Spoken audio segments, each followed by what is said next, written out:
And what was I like as a kid?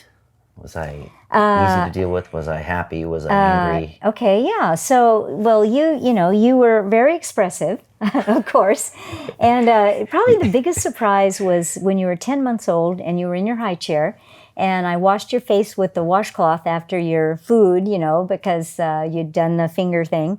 And you were so angry that I was washing your face that you bit the washcloth, and I was like, "Whoa, where did this come from?" So definitely you expressed your emotions, and you definitely, you know, made your presence known. And I think as you got older, it's normal for siblings to fight. Well, okay, I have siblings. I'm not from a single parent family, a single child family.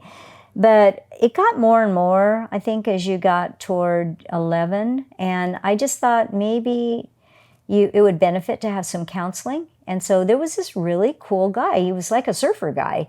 And I think you saw him for 9 months or a year. And I think it really helped you to sort out. I mean, it's hard because you're maturing, your emotional interior's changing. I mean, I saw it in each of you. I saw it in Claire as well. And she kind of went through some depression in high school.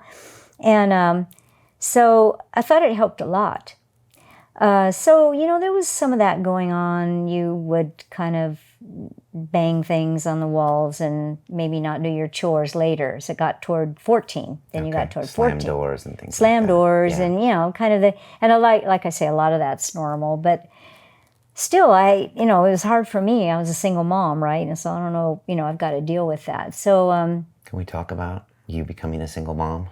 yeah, I will. But I tried to go. I thought we should go to a counselor again. I thought it would be a good thing. I believe in counseling. Yeah. I really do.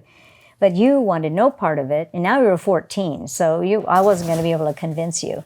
And your dad all thought it was poppycock, so he never thought anything that I said was worth much. So there was no support there. So I was kind of stuck.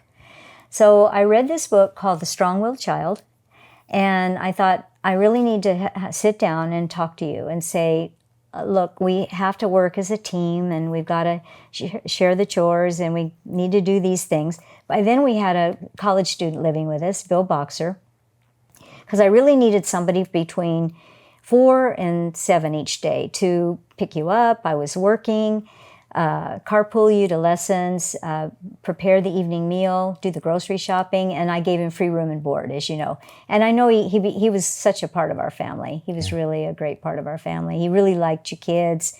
I think he was a good influence. But and he was with us for like 2.5 years, and it was great. He remained a family friend, as you know.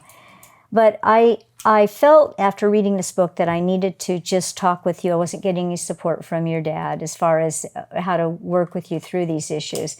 And it was getting a bit much, he wouldn't just cooperate at all. And I mean, we got to live together. So I just went into you and I just said, this is Saturday morning and this is when we need to do our once a week. It's, I'm not asking you to be a slave, but it's just the 1 hour to kind of make the beds and straighten up. And I think it was like 9 in the morning, and I said, you have 2 hours to do it, and do you understand that? And you said yes. And I said, well, I want you to understand that you're choosing to live here by doing the things that we each need to do on those Saturday mornings, and if you don't, then you're basically choosing not to live here. And I don't know if you got that concept, but that's the way I worded it. So, of course, you didn't do it, and I went in at 11, and I said, well, you've made your choice. And that was the hardest thing I've ever done as a parent in my life, is to basically say, it just isn't going to happen here. To throw me out of the house. Well, I just said, you've made a decision to live elsewhere. So go ahead. I was a little shocked by that. I figured you were. I figured you, since you stonewalled me and didn't do it, that you figured that I would just let it go, which I probably had done a lot of other times just to have the household function. But I decided that was going to be enough. We were 14. There was no way to help you to get any kind of understanding on that. And without your dad's support, I just didn't know what else to do. And he kind of minimized anything I ever said about anything, like I was a drama queen. Okay. Like, it's not really my personality, but maybe defensively he had to do that. So, Okay. so I had to, that's what I did. So there you were out on the I driveway. remember out on the driveway And with I my didn't- suitcase packed. And Right. I was just heart sick. I didn't Was it know. hard to do that? Very hard. The hardest single thing I've done as a parent. Yeah. Because I figured you'd call your dad, but I didn't know that. Yeah.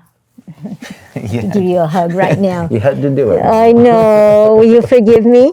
I totally forgive you. I was a little punk ass. Okay. I needed that. I needed discipline, you know? Yeah, it's hard.